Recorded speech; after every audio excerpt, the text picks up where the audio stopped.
Assalamualaikum warahmatullahi wabarakatuh. Hai teman-teman, apa kabar? Semoga kita semua sehat selalu ya. Nah, pada video pembahasan kali ini, saya bersama rekan-rekan kelompok 7 akan menyampaikan pembahasan mengenai peraturan desa. Tapi sebelum itu, izinkan kami untuk memperkenalkan diri terlebih dahulu ya. Perkenalkan, saya Diva Amanda bersama rekan-rekan saya yaitu Risma Rosa, Siti Amanah, Miratina, Atin Rahmatun Nisa, Safira Anggraini, Ismi Rahmawati, Indah Puspita, Istia Khairun Nisa, Sisi Ayudia, Gusti Agung, Akila Azmi, dan Ramadhani Safitri.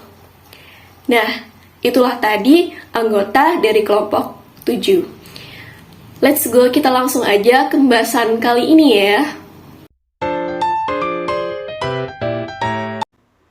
Oke, sebelum kita membahas lebih jauh terkait materi kita pada hari ini, kita akan kembali mengulas atau kembali mengingat terkait hierarki atau urutan peraturan perundang-undangan yang ada di Indonesia. Jadi, untuk urutan pertama itu ada Undang-Undang Dasar Negara Republik Indonesia tahun 1945. Kemudian yang kedua ada TAP MPR. Yang ketiga ada Undang-Undang atau Perpu. Yang keempat ada Peraturan Pemerintah. Yang kelima ada Peraturan Presiden. Yang keenam ada Peraturan Daerah. Dan yang terakhir di urutan ketujuh ada Peraturan Desa. Jadi, untuk hierarki peraturan perundang-undangan di Indonesia ini tidak boleh terbalik ya, harus berdasarkan pada urutan-urutan yang ada. Nah, pada materi kita hari ini kita akan fokus membahas mengenai peraturan desa. Jadi, untuk pengertian peraturan desa sendiri, kalau misalkan merujuk pada Undang-Undang Nomor 6 Tahun 2014 tentang peraturan desa ini merupakan peraturan yang disahkan oleh kepala desa setelah dibahas dan disepakati bersama dengan Badan Permusyawaratan Desa. Jadi jelas ya pengertiannya di sini bahwa peraturan desa itu adalah peraturan di mana dia itu disahkan oleh kepala desa setempat setelah dibahas, setelah disepakati bersama dengan Badan Permusyawaratan Desa atau yang kita kenal dengan sebutan BPD. Nah, jadi kalau misalkan peraturan desa tadi kan berada di urutan terakhir atau di urutan ketujuh, otomatis dalam pembuatannya tidak boleh bertentangan dengan peraturan yang ada di atasnya. Kan ada 6 tuh, karena peraturan desa di urutan ketujuh berarti untuk pembuatannya, proses pembuatannya tidak boleh bertentangan dengan peraturan yang ada di atasnya. Begitu juga dengan isi pasal-pasal yang ada di peraturan desa tidak boleh bertentangan dengan 6 peraturan yang ada di atasnya dan juga tidak boleh merugikan kepentingan umum mengenai desa-desa setempat. Mungkin itu aja ya untuk pengertian dari peraturan desa. Harapannya semoga teman-teman yang menonton video ini bisa memahami apa itu peraturan desa sebelum nantinya membahas lebih lanjut bagaimana proses, kemudian urgensi dari peraturan desa itu sendiri. Di sini saya akan melanjutkan pemaparan materi selanjutnya mengenai proses pembuatan peraturan desa menurut peraturan di Indonesia. Dalam proses penyusunan peraturan desa, transparansi itu dapat dilihat pada tahapan penyusunan peraturan desa, meliputi yang pertama itu ada tahap persiapan dan pembahasan peraturan desa, di mana berdasarkan pasal 3-4 Peraturan Menteri Dalam Negeri Nomor 29 Tahun 2006, jenis peraturan perundang-undangan di tingkat desa itu ada 3. Yang pertama ada peraturan desa, kedua ada peraturan kepala desa, yang ketiga ada keputusan kepala desa. Isi peraturan desa ini merupakan semua materi muatan yang berkaitan dengan penyelenggaraan pemerintahan desa, pembangunan desa, dan pemberdayaan masyarakat, serta pengembangan lebih lanjut mengenai peraturan perundang-undangan yang lebih tinggi sesuai dengan kondisi sosial budaya masyarakat setempat. Selanjutnya, berdasarkan pasal 6-9 Peraturan Menteri Dalam Negeri Nomor 29 Tahun 2006, rancangan peraturan desa ini diprakarsai oleh pemerintah desa dan dapat juga berasal dari inisiatif Badan Permusyawaratan Desa atau BPD. Selama proses penyusunan rancangan peraturan desa ini, masyarakat juga memiliki hak untuk memberikan usulan, masukan, komentar, itu baik secara tertulis maupun tidak tertulis atau secara lisan terhadap rancangan peraturan desa, di mana mekanisme pelaksanaan hak masyarakat ini dapat dilaksanakan sesuai dengan aturan BPD. Secara lebih spesifik, mekanisme keterlibatan masyarakat ini diatur dengan peraturan daerah masing-masing Kemudian rancangan peraturan desa ini akan dibahas bersama pemerintah desa dan BPD atau Badan Permusyawaratan Desa, di mana rancangan peraturan desa ini dari Badan Desa dapat ditarik kembali sebelum dibahas dengan BPD. Pasal 10 sampai 11 Peraturan Menteri Dalam Negeri Nomor 29 Tahun 2006. Kemudian pada pasal 61 Peraturan Pemerintah Nomor 72 Tahun 2005 menentukan rancangan peraturan desa tentang anggaran pendapatan dan belanja desa atau APBD desa, pungutan dan penataan ruang yang telah disetujui bersama BPD sebelum ditetapkan oleh kepala desa. Paling lama 3 hari disampaikan oleh kepala desa kepada bupati atau wali kota untuk dievaluasi. Namun, jika evaluasi rancangan peraturan desa tersebut dapat didelegasikan kepada camat, bupati atau wali kota mengirimkan hasil evaluasi rancangan peraturan desa kepada kepala desa paling lambat 20 hari setelah rancangan peraturan desa itu diterima. Apabila bupati atau wali kota belum mengirimkan hasil evaluasi rancangan APBD desa ini, kepala desa dapat menetapkan rancangan peraturan desa tentang APBD desa menjadi peraturan desa. Nah, kemudian pada tahap pengesahan dan penetapan peraturan desa, berdasarkan surat keputusan Menteri Dalam Negeri Nomor 29 Tahun 2006, pasal 12 sampai pasal 13, rancangan peraturan desa yang dikoordinasikan bersama oleh kepala desa dan BPD disampaikan oleh pimpinan BPD kepada kepala desa untuk ditetapkan menjadi peraturan desa, di mana penyampaian rancangan peraturan desa ini akan disampaikan paling lambat 7 hari setelah kesepakatan bersama. Selanjutnya, kepala desa harus menyetujui rancangan peraturan desa dengan tanda tangannya paling lambat 30 hari setelah menerima rancangan peraturan desa tersebut. Kemudian pada pasal 14 sampai pasal 15 Peraturan Menteri Dalam Negeri Nomor 29 Tahun 2006 menetapkan kalau peraturan desa ini harus memiliki batas waktu penyelesaian pelaksanaannya serta dinyatakan mulai berlaku dan mempunyai kekuatan hukum yang mengikat, kecuali ditentukan lain di dalam peraturan desa tersebut. Peraturan desa ini juga tidak boleh berlaku surut. Kemudian pada tahap penyampaian dan penyebarluasan peraturan desa, kepala desa menyampaikan peraturan desa kepada bupati atau wali kota melalui camat sebagai bahan pembinaan dan pengawasan paling lambat 7 hari setelah penetapan. Untuk pelaksanaan peraturan desa, kepala desa menerbitkan peraturan kepala desa atau peraturan kepala desa berdasarkan pasal 59 Peraturan Pemerintah Nomor 72 Tahun 2005. Namun peraturan desa atau peraturan kepala desa keputusan kepala desa ini tidak boleh bertentangan dengan kepentingan umum dan peraturan perundang-undangan yang lebih tinggi. Menurut pasal 60 Peraturan Pemerintah Nomor 72 Tahun 2005, peraturan desa dan peraturan kepala desa ini dimuat dalam berita daerah yang dilakukan oleh sekretaris daerah. Kemudian tugas pemerintah desa untuk menyebarluaskan peraturan desa dan peraturan kepala desa sebagai peraturan pelaksanaan dari peraturan desa kepada masyarakat. Kemudian pemaparan materi terakhir yaitu teknik penyusunan peraturan desa. Teknik penyusunan peraturan desa, peraturan kepala desa dan keputusan kepala desa secara mutatis mutandis mengacu pada Undang-Undang Nomor 12 Tahun 2011, di mana teknik penyusunan produk hukum atau peraturan desa ini harus memperhatikan kerangka strukturalnya, yaitu yang pertama ada penamaan judul, kedua ada pembukaan, ketiga ada batang tubuh, keempat penutupan, kelima penjelasan, keenam lampiran bila diperlukan.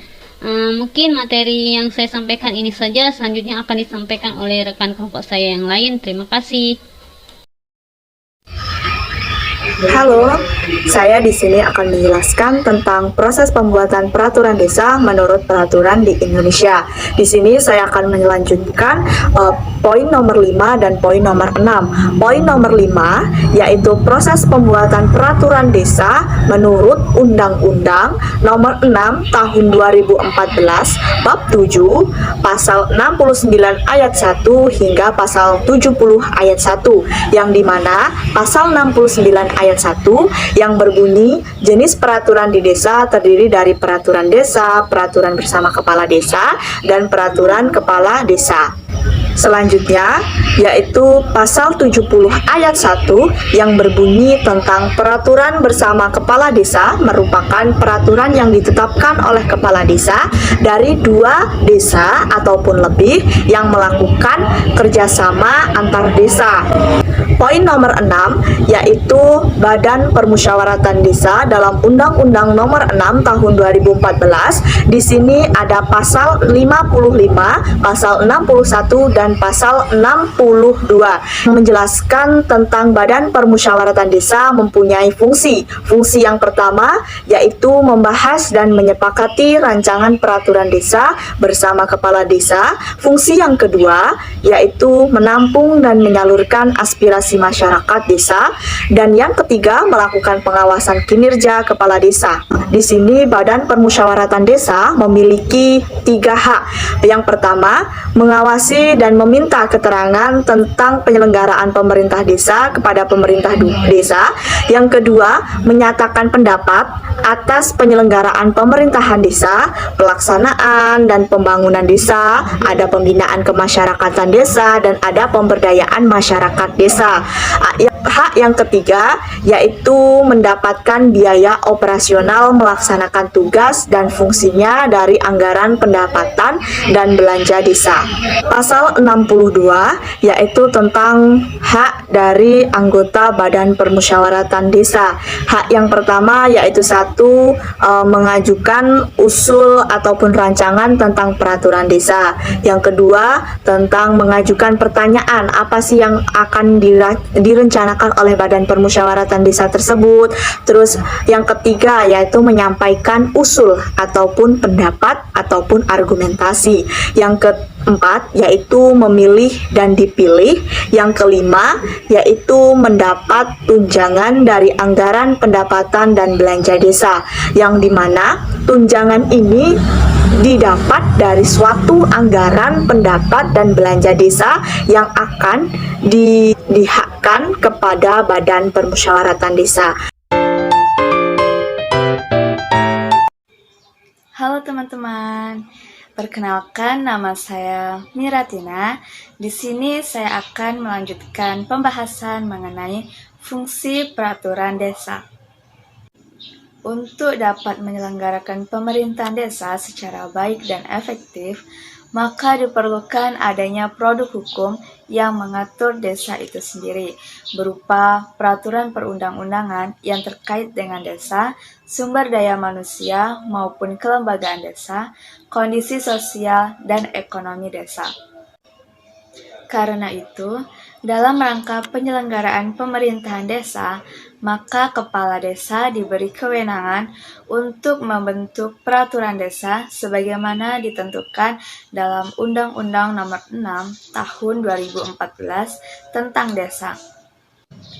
Selanjutnya, ada 3 poin fungsi peraturan desa menurut Panca Asatawa. Yang pertama, melindungi secara normatif adat istiadat yang secara turun-temurun diakui masyarakat desa setempat.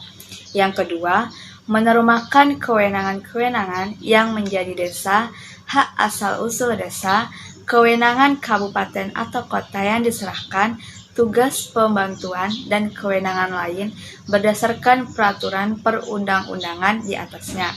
Yang ketiga, sebagai sarana normatif yang menampung atau menyalurkan aspirasi masyarakat desa. Oke, itulah pembahasan dari saya mengenai fungsi peraturan desa. Pembahasan selanjutnya akan disampaikan oleh teman saya. Terima kasih. Halo teman-teman, perkenalkan nama saya Risma Rasa Karunia. Di sini saya akan melanjutkan penjelasan tentang fungsi dari peraturan desa, yang mana peraturan desa ini juga berfungsi sebagai yang pertama yaitu pembatas kekuasaan, yang mana peraturan ini adanya berfungsi sebagai untuk membatasi kekuasaan siapa, yaitu kekuasaan dari kepala desa, Badan Permusyawaratan Desa, yang mana peraturan ini juga dapat mengetahui yang mana yang menjadi tugas dan wewenang dari kepala desa dan elemen-elemen lain yang ada di dalam desa. Selanjutnya, peraturan desa itu juga berfungsi untuk mengatur kehidupan masyarakat desa, yang mana dalam rangka untuk mencapai tujuan negara Indonesia. Oke, itu saja yang dapat aku jelaskan.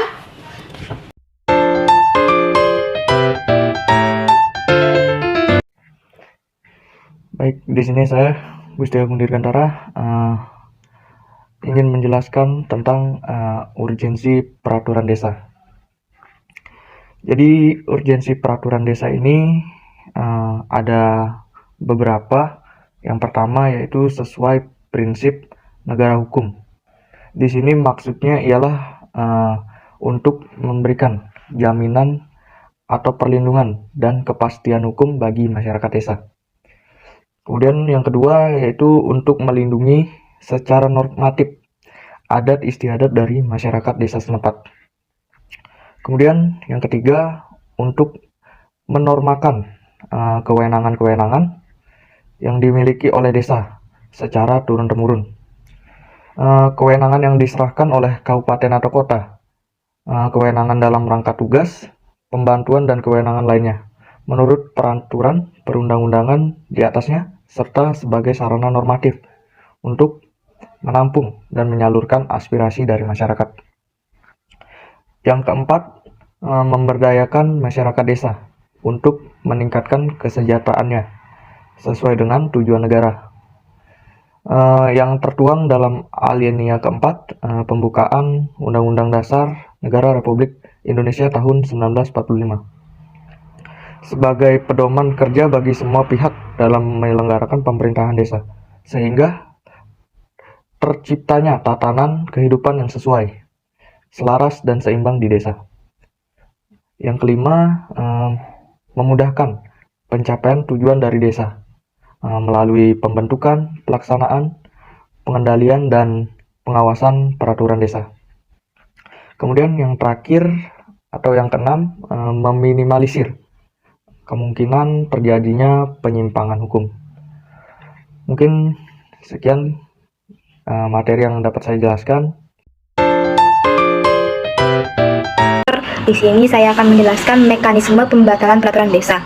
Mekanisme pembatalan peraturan desa diatur dalam Undang-Undang Nomor 6 Tahun 2014 tentang Desa, di mana dalam UU ini peraturan tentang desa melarang untuk tidak bertentangan dengan kepentingan umum atau ketentuan peraturan perundang-undangan yang lebih tinggi.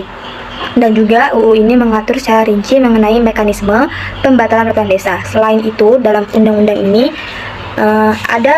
terdapat peraturan pemerintah, yaitu PP nomor 43 tahun 2014 tentang desa di dalam pasal 87 yang isinya pembatalan peraturan desa dan peraturan kepala desa yang bertentangan dengan kepentingan umum atau kepentingan perundang-undangan yang lainnya yang lebih tinggi, maka peraturan desa tersebut dapat dibatalkan oleh bupati atau wali kota. Sekian dari saya, terima kasih. Hai, aku Atun Rahmatunisa. Di sini aku bakal melanjutkan penjelasan terkait dengan apa yang sudah dijelaskan rekan-rekan saya sebelumnya. Nah, di sini saya menjelaskan mengenai pembatalan peraturan desa yang diatur dalam Peraturan Pemerintah Nomor 43 Tahun 2014. Nah, dalam peraturan ini bahwasanya Desa Praja dapat mengajukan banding kepada Kepala Daerah tingkat 1 atas keputusan-keputusan yang pengesahannya ditolak atau dibatalkan oleh Kepala Daerah tingkat 2. Nah, banding harus diajukan dalam jangka waktu selambat-lambatnya adalah 1 bulan dari setelah penetapan keputusan oleh Kepala Daerah tingkat 2 yang telah diterima oleh Desa Praja.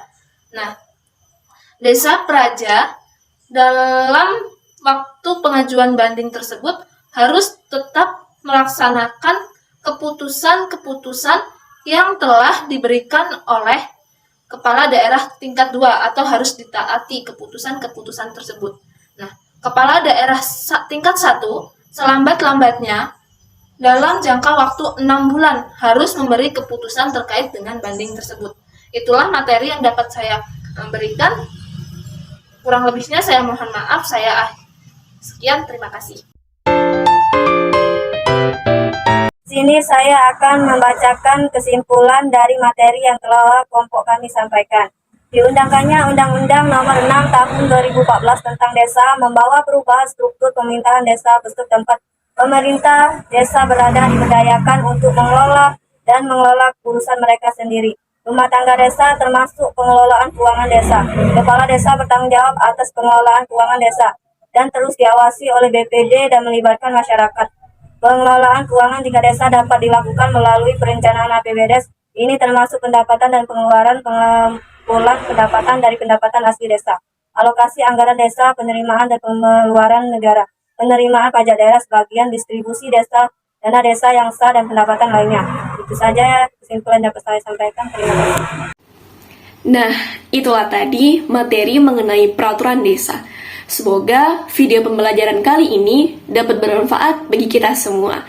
Terima kasih sudah menyaksikan video kami. Wassalamualaikum warahmatullahi wabarakatuh.